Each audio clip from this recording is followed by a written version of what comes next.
Afternoon, everybody, and welcome to our afternoon, I guess our second afternoon keynote. We had the previous one with Bob Dixon and Ken Agard and George Orgara. This morning we had David Hill and Steve Bornstein. I want equal time if Hill spoke. There you go, you got it. And then we're closing out today with David, but we also have Dick here because Dick, when we started doing these conversations, it was after you were inducted into the Hall of Fame. So first, a round of applause for both of these gentlemen.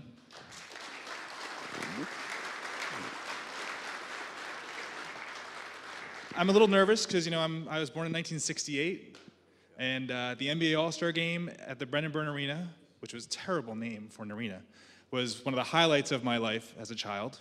And of course, in 1968, I grew up on SNL. But we're not here to talk about my memories. We're here to talk about yours.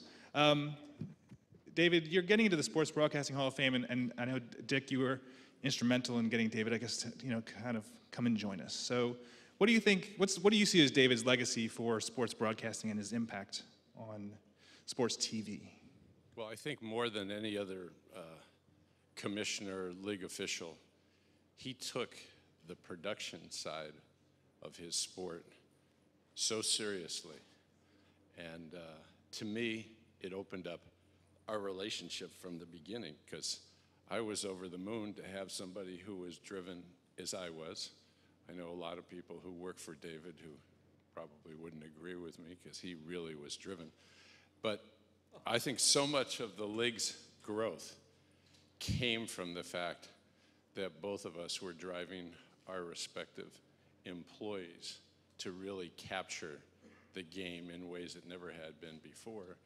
And then we had the good fortune at that time to have some really unbelievable talent doing the games, and their love for the game was clearly transmitted to the audience. And of course, then there was Michael Jordan. Yes, of course. So, David, obviously, you started at well, I guess you were consulting, right, with the NBA from like 1963 or 64? I was outside counsel from 68 to 78 and went in-house as opposed to outhouse in 78, 10 years before you were born. Yes, thank you. So now, did you ever envision, did you want to be commissioner? Did you wake up when you were a teenager and people would say, what do you want to be? And you'd be like, I want to be an NBA commissioner? Of course not. We're talking complete serendipity. But I'm going to say something, because you saying that reminded me of Dick's remarks that when I started working as general counsel for the NBA in 78, and I had no view of being commissioner, I actually only stepped over to the NBA with the assurance from my firm that I could come back after 2 years. I said 2 years with a one-year option, because there were 24, I was the 24th employee, and things weren't so good. But I remember our broadcast guy, good guy, his job was to get the schedule from CBS and deliver it to the teams. End of interaction. And we had no input in the scheduling and no input. Production was ridiculous. And I remember calling, in terms of us knowing anything, the production got better and it was a good production. But then I used to have to deliver the message from Larry O'Brien to Jack Ken Cook's administrator that yes, they really did have to schedule a Sunday game for 12 noon. And Mr. Cook won't do it. Well, then okay, but we're going to have to carve out your meager share of the $22 million a year that we were getting for broadcast rights. Oh, okay, we'll do it. But it was close. And that was the ultimate beginning. So you could imagine by the time we got to NBC and having this workaholic Ebersol, I was mild by comparison. and I knew how to work the house of NBC so that NBA was in, must-see Thursday night promos. We learned about how to promo it, forget about production, and we saw an enormous rise. There had been growth well before that, but everyone remembers in '81, I guess, we were still tape delayed on our finals. I have bring youngsters into the NBA and say, we used to be tape delayed at the finals. They think it's a joke to see whether they're going to pick it up. But by the time Dick and NBC took it over, after very nice gains on CBS, we went to a completely different level, scheduling, production, and promotion. Well, it's amazing because I used to listen to Nets games on the radio because they were on cable and I didn't have cable. But it's amazing to think back to how different that era was because the games on CBS on Sundays, that was like the one slice of NBA basketball that I got every week. And it was just amazing how things have changed since then. The All-Star game that you remember, I lived, no, I had moved by then, but we were giving away tickets phenomenally. Larry said, we gotta get some people into the Meadowlands. So for that All-Star game, everyone was calling their friends. As it was, we didn't quite fill it up, as I recall, but we were, I don't know what distracted anyone, just because the league meeting consisted of talking about merging Denver and Utah so we could get out of trouble in two different markets. But it was, it conjures up memories. Oh my God, the Meadowlands All-Star game, Brendan Byrne Arena. So how did you kind of change, or what was your attitude towards, did you strong arm CBS at all to kind of get better slots and times, or was it a difficult relationship, or what's the? It was actually, as I fade in and out, under Peter Lund and Neil Pilson, there was an improved era of collaboration, and Teddy Shaker was the producer, and I called him one day to voice a modest complaint that I had. Something like, I won't say it here because it's a family crowd, but how did you come to start the David Hill was here earlier. We're past being a family crowd. Okay. How did you come to start the frigging game by re-showing the fight between Dr. J and Larry Bird, our two most important players, or two of our most important players? And he said, isn't this wonderful?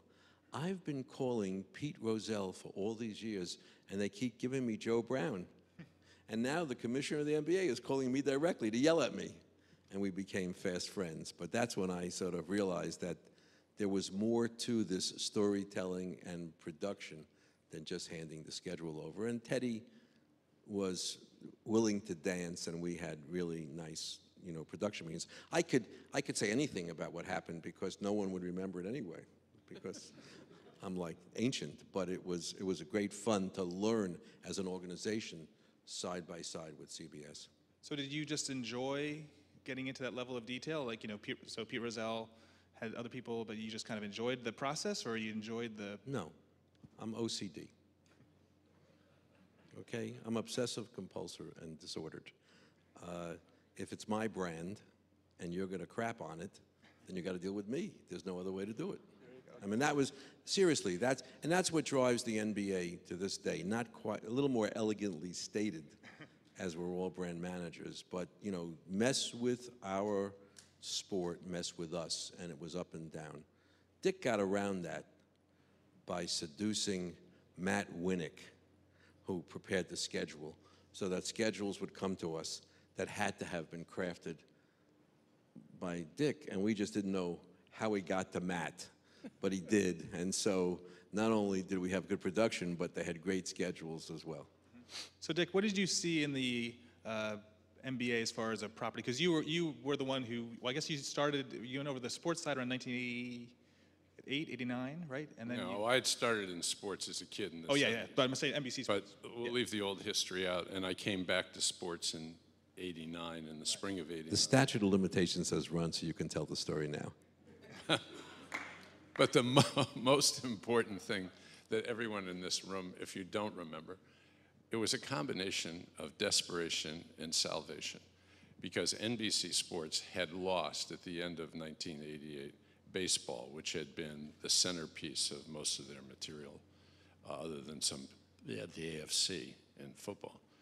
And so I got offered this job in early April, took it by mid-April, and the first full day I had the job, I had breakfast with David. And I said, I want this in the worst way. And that started about I'd say 6-month back and forth. And I think during that period of time, he saw that I really was a fan of what they had. I mean, for anybody looking at the sport for the 3 or 4 years leading up to that, I mean, those Eastern Conference finals with Detroit and Chicago, I mean, it was just so clear that there was this amazing story that was about to unfold. in the NBA East. So I was desperate for it. And so I began looking for things beyond money, because I knew that there would have to be an awful lot of money. But the other thing was, what did they really want? And one of the things they wanted more than anything else in the whole world was to have a direct voice with young fans. And I came up with the idea and had a good lawyer at NBC find out down in Washington if we could get away with it, because the government controlled Saturday morning television. So part of our bid, which was the largest financially, I'm not going to hide that fact, but was, here, we'll guarantee you, I don't remember, was it 1 season or 3 seasons to start Inside Stuff? I want to say 4. It was all 4 years. And I think those are the kind of things that they saw in us, that we were going to bring something much more to the dance. And then the other thing, having seen that, David was unbelievably open about letting us deal at every level of their management. The Matt Winnick story is cute. The idea of me running wild in Matt's office. I like to think that it's true, but Matt couldn't go home to his family until David probably deposed him every night after I'd been alone in his office. But I think, and someone told me that Adam Silver, speaking somewhere recently, said that the thing that he took away from the relationship between the NBA and NBC was the fact how open it was at every level. And that allowed so many things to happen. Yeah, I remember 2 things. Well, of course, they overpaid, but I can say that now. No, they didn't. They didn't. We made money in the early years, pal. Yeah, but we took away the profit on each negotiation. Yes, you did. Okay, but I remember a secret meeting at a Greenwich Country Club. That's right. With you and Art Watson and Terry O'Neill and me and, I don't know, was it Adam then? I guess it had to be. No, it was not yet. It Ed was Desser. Russell. Russ. And Ed. Okay, Russ. Exactly. Okay. Yep. That's right. We were figuring how we were going to do it, how we were going to do it, how we were going to do it. And we knew that there was a lot of money on the table that we could get for the owners, and that NBC was prepared to step up and do it. And Inside Stuff, really, we named it Inside Stuff. It really gave us a lot of pride, because ultimately it was the longest running series on television. It has just made its comeback with Grant Hill reprising Ahmad Rashad. Although I think Ahmad looks younger than Grant. He's ageless, yes. Yeah, he is ageless. And does he sleep in the Lincoln bedroom now? Or no? Yeah, hey, cut it out. And so it was really, and Dick's right. The partnership was incredible.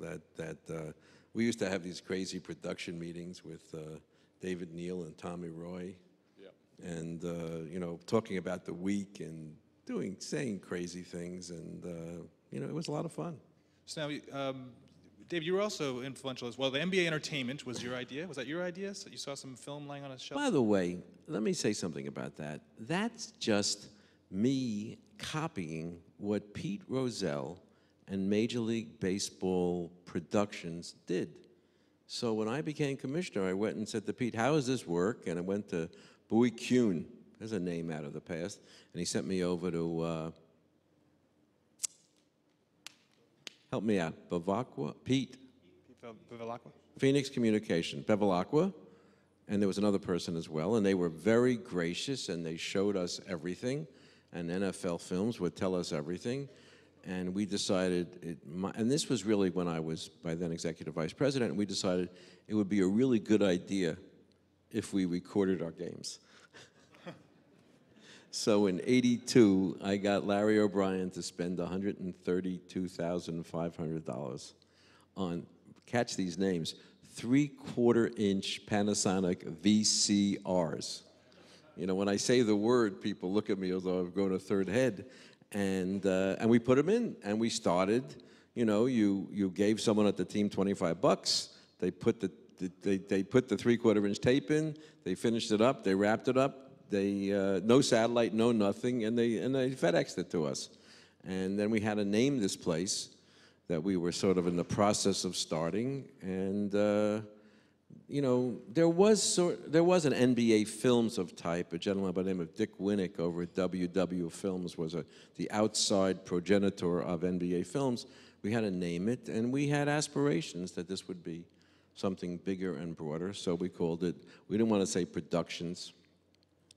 You know, we didn't want to say films. We didn't want to say TV. It's possible that we might have been as banal to think about video services. I just don't remember.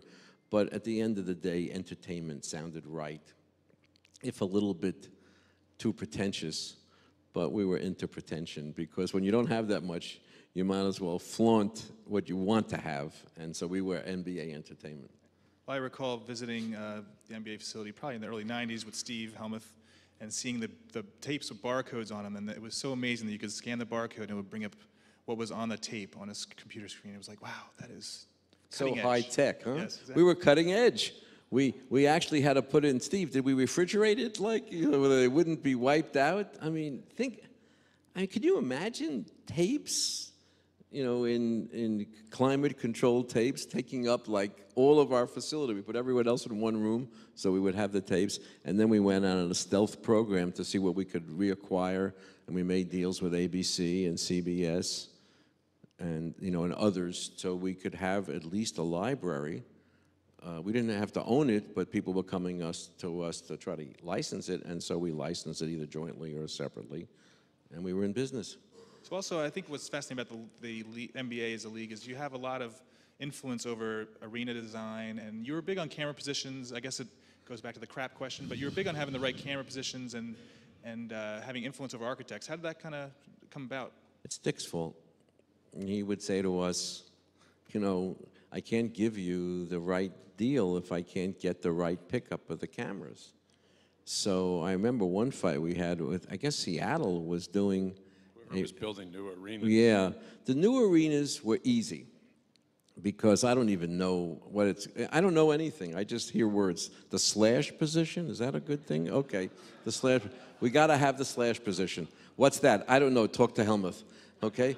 And we need the low angle, we need this angle, we need that angle, et cetera. So, okay, got it.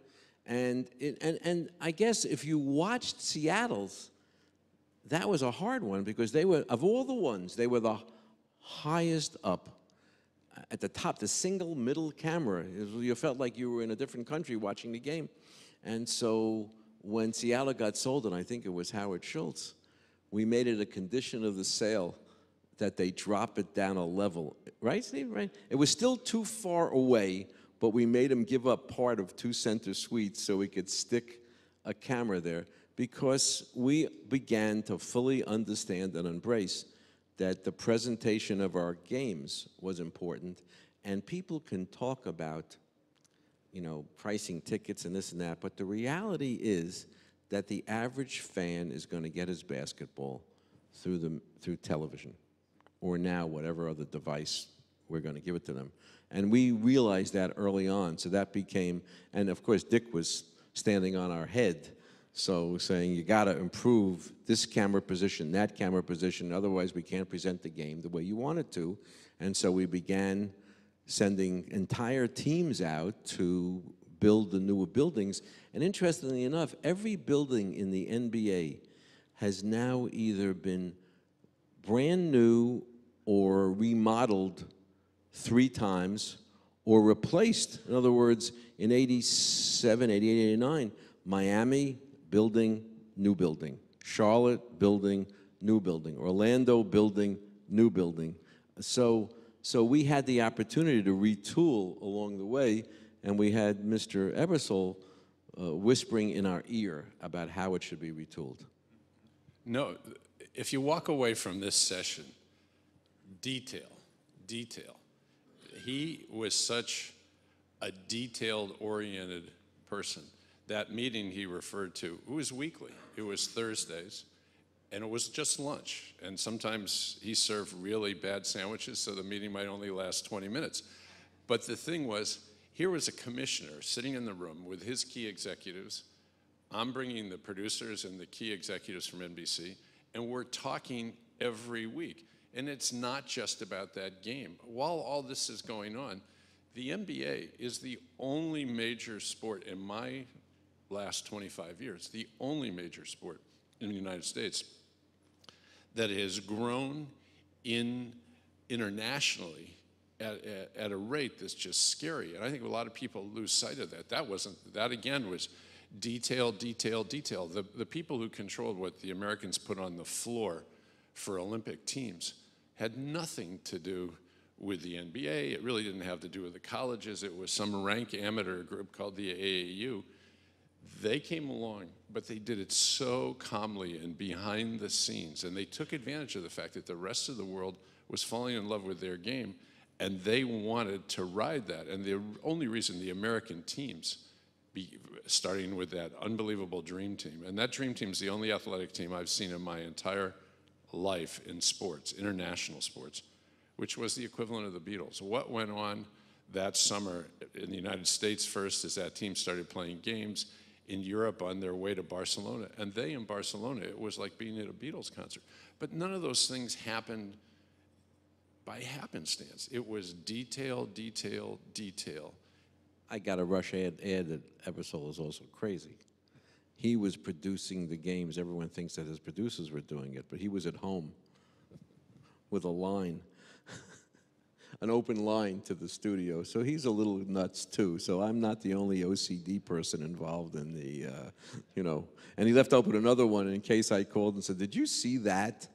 What is he talking about?" So we were an interesting, and we were both very hungry at that time, both for his network to succeed and make it back to a place, and for us to grow to be a worthy number 2 or 3, however it broke down, behind the NFL.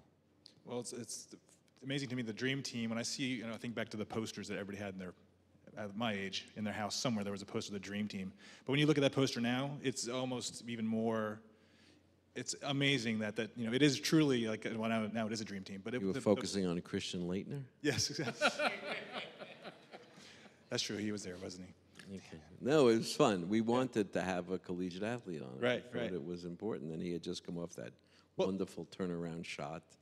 What do you think the dream team meant to the Olympics as an Olympic product? I mean, did it change the Olympics at all?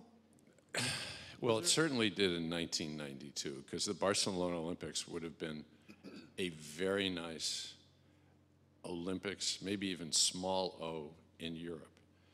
There were a lot of great things that happened at the Barcelona Olympics, but the thing that the entire world was focused on for that, actually more than 2 weeks, I think it started in Portland about a month before, is that team began to play games. I mean, Michael Jordan had popped onto the scene. Magic Johnson was going to the Olympics after having, traumatized and then enlightened the whole country about this horrid disease that basically was, never forget how well he and so many of his people handled this situation when so many other people were running away from it. They embraced it. They had a lot to do with the teaching in the United States. But that whole thing, and I'm leaving out an awful lot of other great basketball players, but this was really like Lennon and McCartney time in sports. Yeah, it was a great time.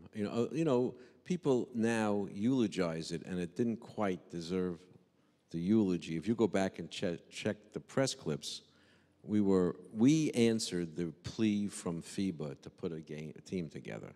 It was, please, we can't get any better. Because nobody in the United States amateur world was replying. You jumped in and filled the void. void. Well, and FIBA said, we want to let your players into the Olympics. And we said, okay.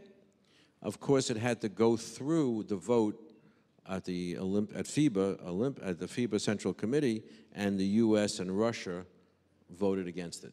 And we knew they would, and we said, it's okay. If we don't do it in 92, we'll do it in 96. We're not in a big hurry. We're just trying to be nice guys to FIBA. And our media killed us. They said, you know that America is always going to have the best basketball in the world. And you, Stern, saying, don't worry, if you watch long enough, they're going to catch up to us. That's the stupidest thing I ever heard. So it was sort of like, the notion was that the U.S. was panicking because they wanted to go back and reclaim the gold that we had lost to Russia in '88. And that wasn't the reason. We went and we responded to FIBA's request to go in.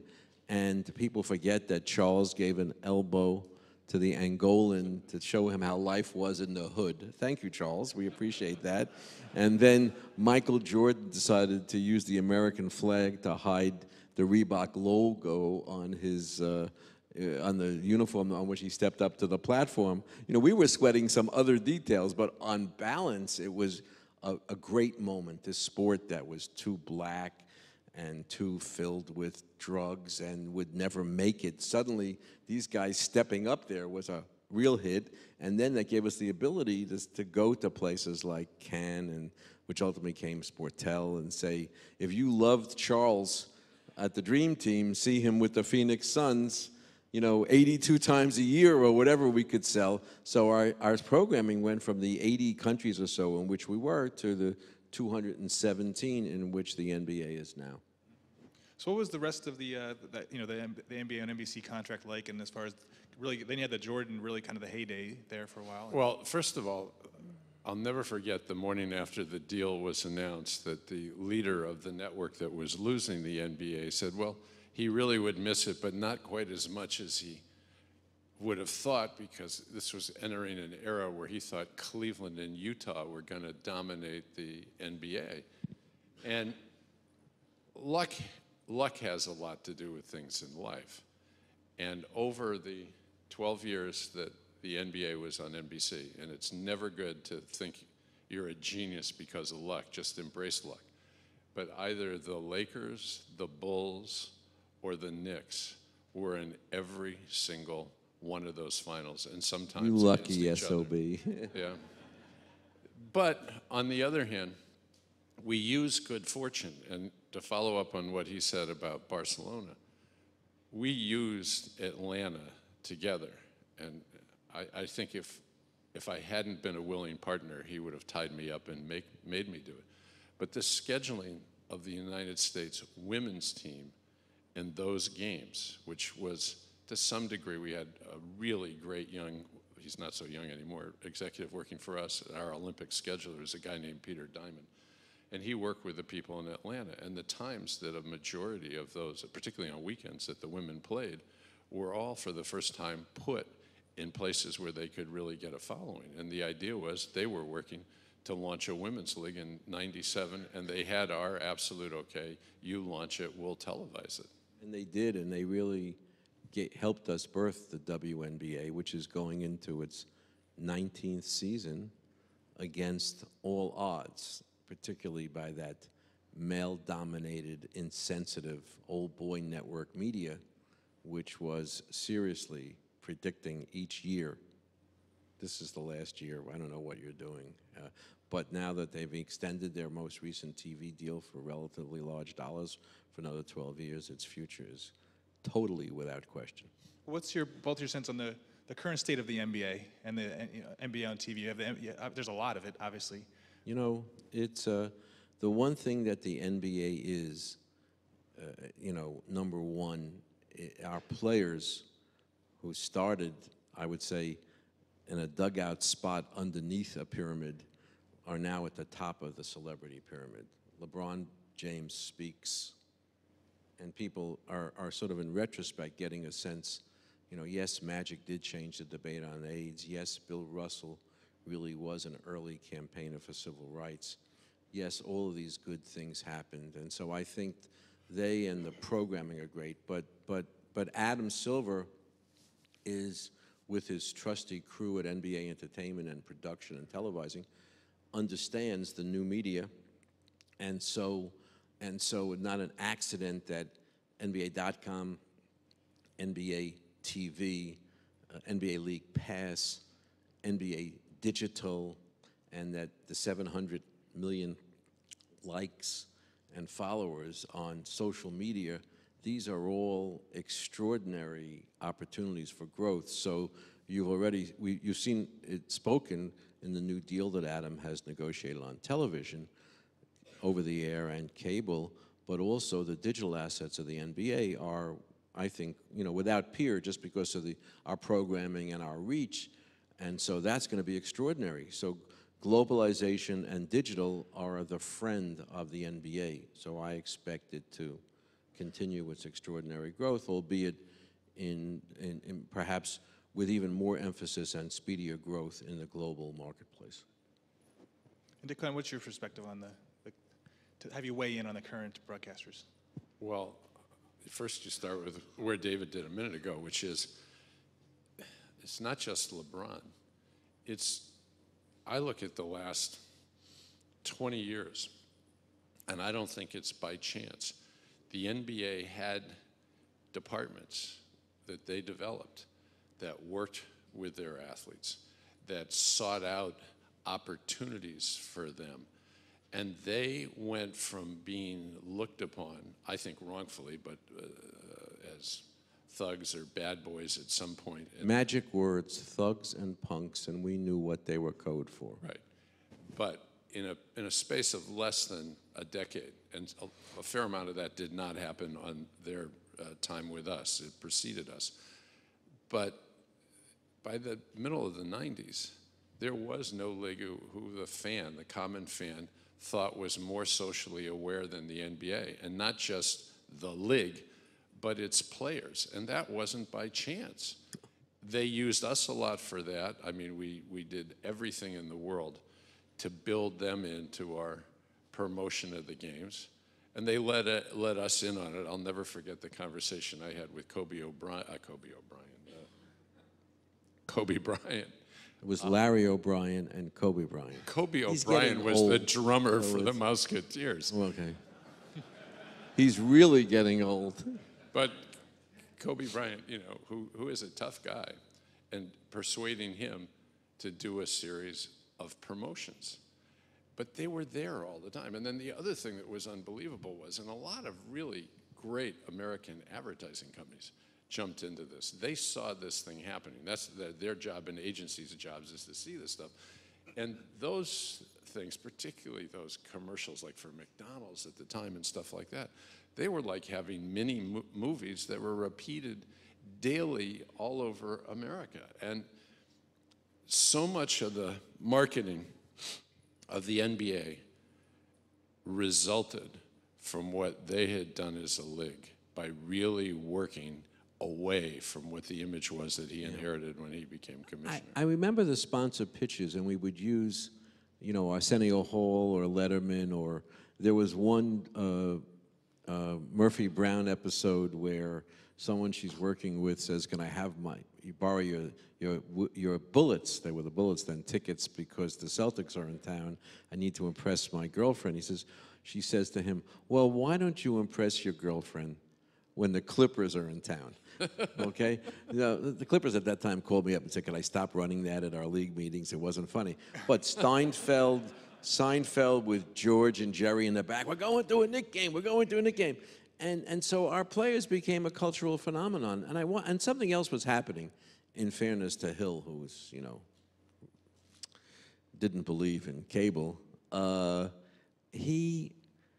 regional sports networks of Fox and others were a huge part of our growth because they were carrying the water together with ESPN and USA Network and TBS and TNT on a load basis, to the point. Remember, when I made the first deal with USA Network in 1979, there were 4 million cable homes.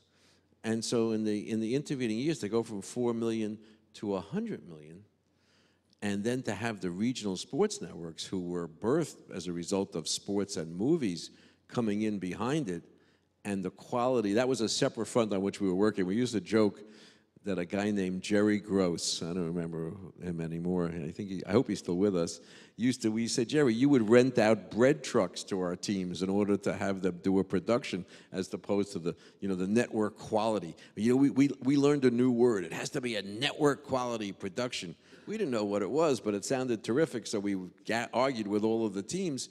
And you know what? If you watch most of our local telecasts now, they're network quality. You don't see a lot of difference. The major difference is in the expenditure that the networks make. And I think Dick led the charge with that, what do we call it? The sky cam? Yeah. It's swinging down. Where would we swing it? Would we swing it over the court, around the court, whatever, and the different camera positions? And the arenas who thought we were going to kill their fans. Yes, we had, and our insurance broker was really crazed, but that's a whole other subject. But that was the kind of thing. And so when you think about it, we went from sky cam to floor cam. That didn't work out so well, but we did have something in the floor to do that. Anything that they said, and I would say one thing to this group: think about it. And it was all sports.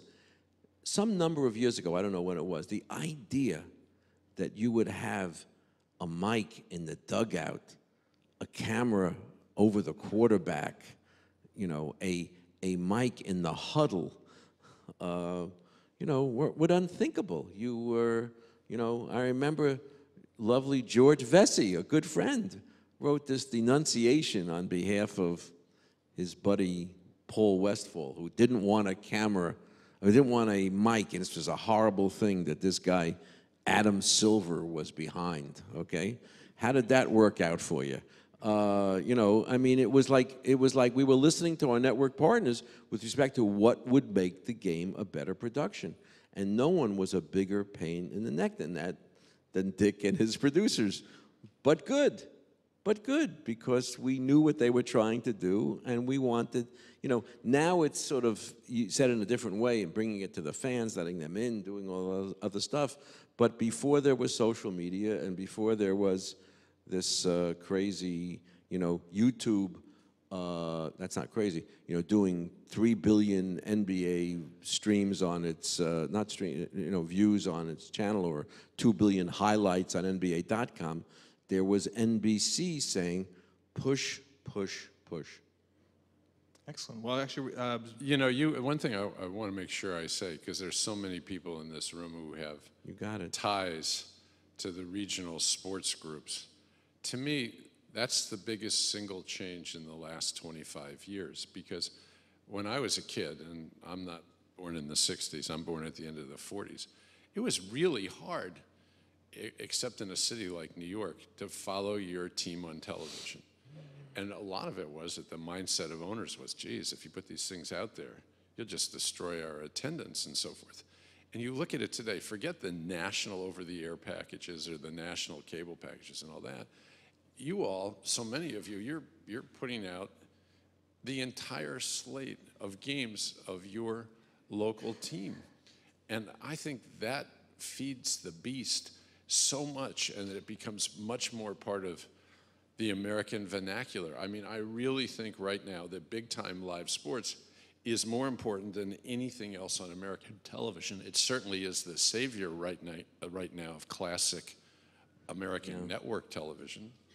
But think about what's going to happen in the future. Those same regional sports networks are now, opening up their streaming so that if you have your subscription, you could see it anywhere. And they're helping you to open up the second screen. And so they're on your smart device, helping you augment your understanding as the networks are. And very soon, they're going to all be augmented with predictive analytics and reflective analytics. It's going to be scary for people who grew up in a simpler time to totally comprehend the amount of data that fans are going to be given to consume. And so far, they haven't said stop. And I think the sports leagues will accommodate that, but particularly the NBA under Adam Silver. Excellent. Steve, can you come up? Because Steve's going to take over the next session, so hopefully you will stick around. But I do also want to give Steve a chance to kind of say something about David in regards to the Hall of Fame. Is that okay? Put you on the spot? Helmuth is going to say something? Really put me on the spot. After all these years? Well, so there is actually a trophy to David that exists at the Pepsi Center in Denver, right? And if you have to look carefully to see it, but I was writing memos to David saying, this building's out of compliance, the cameras are too high. And so I had a file of them, and so David invites me to his office and says, they haven't responded to any of this? And I said, no. So he picks up the phone and says, I hope you can find another place to play these games because you're not playing them in this building. It's out of compliance. So did I hang up? And then Poor Wiki, he's never been the same since he has then. never been the same. You know, and so if you go to the Pepsi Center, you'll see there's a 3-foot drop where the cameras are. They actually pulled out the jackhammers, they fixed it, and they actually dropped the cameras down. Okay, I forgot, but we were into it. It was, Yeah. what do we have to do to make it work? Right. And that was what we did. But as Dick said, you know, everything I ever did at the NBA, you know, to improve the lives of broadcasters, to make pictures better, to control the lighting, camera positions, everything we ever did, you know, David was behind it and in detail. So maybe my favorite meeting was maybe the one where we announced the low-slash cameras, which you referred to earlier. And so I was out in front explaining why this camera position was absolutely essential. And of course, then the chief marketing officers were there, and they were literally going to storm the stage and just do me in right there because they were losing large swaths of seats in the corners, right? And forever changed the architecture of the buildings.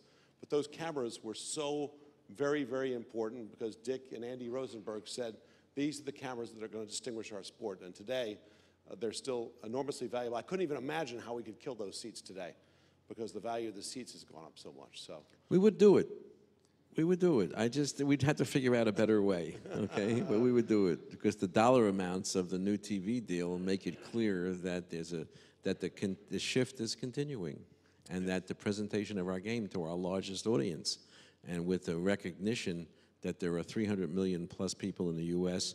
and a few billion more than that outside the U.S. So we got to keep the product going. So welcome to the Sports Video Group Hall of Fame. You certainly deserve it, Dave. Thank you very much.